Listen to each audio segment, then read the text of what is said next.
Oke, di sini aku mau ngejelasin tentang video aku yang viral sebelumnya. Aku mau klarifikasi perihal masalah orang tua yang memanfaatkan anaknya sebagai pekerja migran untuk memenuhi segala kebutuhan mereka. Disclaimer ya, orang tuaku tidak pernah meminta sesuatu terhadap diriku kecuali itu adalah sesuatu yang urgent dan di batas normal aku sebagai pekerja migran. Orang tuaku nggak punya ekspektasi ketika aku bekerja di sini, jadi mereka hidup secara wajar dan meminta sesuai kebutuhan. Bahkan aku juga ngasih ke mereka tanpa mereka minta pun. Jadi ini bukan cerita tentang diriku, tapi mungkin ada cerita dari orang yang lebih dari 2000 komentar di video aku sebelumnya, bagaimana mereka merasakan bahwa orang tua mereka adalah orang tua yang memanfaatkan mereka sebagai investasi jangka panjang. Di video itu aku dibahas masalah diriku yang anak durhaka dan membuka aib seperti komentar di sini. Ini bukan aib keluargaku, tapi mungkin ini adalah aib yang dirasakan sama banyak pekerja migran. Kita bicara masalah serius sekarang tentang bagaimana mindset orang tua di Indonesia yang menggunakan anaknya sebagai investasi ketika mereka sudah tua. Kita di sini di luar negeri berusaha untuk ngumpulin duit buat nabung.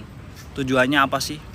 Sebagai salah satu generasi sandwich yang menyebalkan, kita itu dituntut untuk menghidupi diri kita. Lalu di atasnya ada orang tua kita dan di bawahnya adalah keluarga kita. Sekarang bayangin aja ya, kita seorang diri harus berusaha untuk hidup.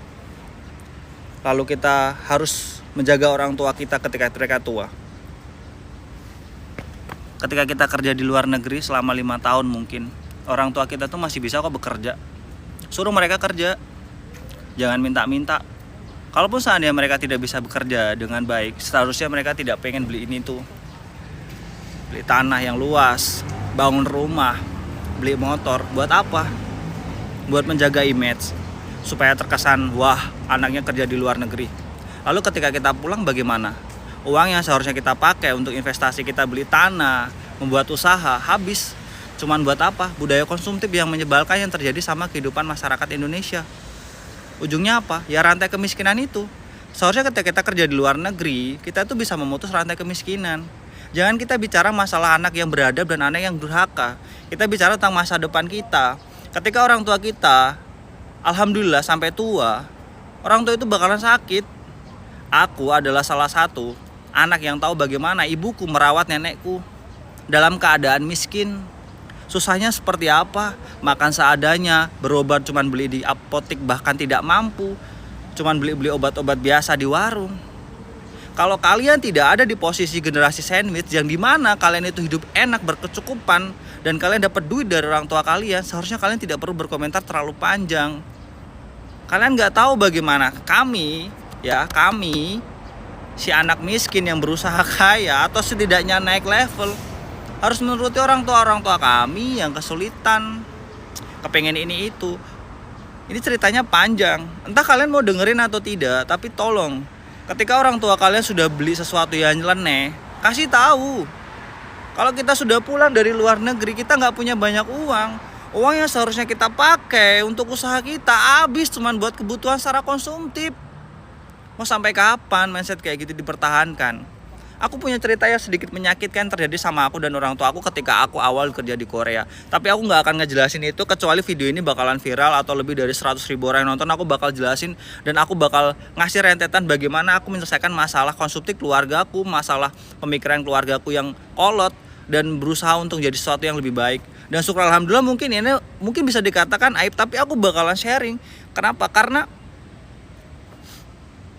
ya alhamdulillah sekarang orang tuaku dalam keadaan baik, punya pemikiran yang maju. Bahkan mereka mendukung aku untuk membuat usaha. Dan karena aku menjelaskan ke mereka, nanti ketika mereka tua, aku yang bakal bertanggung jawab. Dan aku dengan sangat ikhlas untuk merawat kedua orang tua aku dan adikku bahkan. Aku gak akan keberatan, tapi ketika aku sudah berusaha di sini, mereka justru tidak mendukungku dalam bentuk menjaga finansial kehidupanku, finansial mereka, tabungan mereka. Kita akan kesulitan bareng. Gak selamanya kita di luar negeri. Aku yakin kalian gak nyaman di sini, sama seperti halnya diriku. Tapi aku kan tetap berusaha bertahan, dan semoga kalian tetap bertahan. Buat 2000 orang lebih yang berkomentar setuju tentang video aku sebelumnya, terima kasih. Tapi tolong, yuk kita ubah mindset kita yang bodoh ini supaya jadi lebih baik. Dan buat kalian yang tidak tahu bagaimana rasanya menjadi generasi sandwich yang menyebalkan, tolong berkomentar yang lebih bijak. Oke?